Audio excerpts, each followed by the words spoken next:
大家好，今日我想同大家一齊整超簡易藍莓果醬。材料有藍莓510克、檸檬汁2湯匙、糖120克。將藍莓洗乾淨，隔乾水。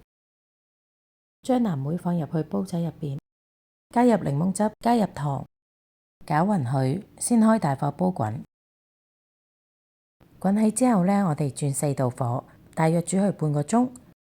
記得一路煮嘅時候呢，要間唔中攪下去，免得佢黐底。煮到呢個狀態就得噶啦。你滗起佢嘅時候呢，佢咁樣滴滴滴滴滴落嚟就得噶啦。整好之後，我哋熄火離火，跟住我哋用手動嘅攪拌器將佢攪成蓉，或者你中意嘅狀態。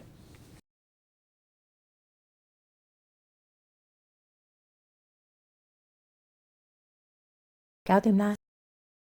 我哋預備一個乾淨冇水嘅樽啦，將藍莓醬倒入。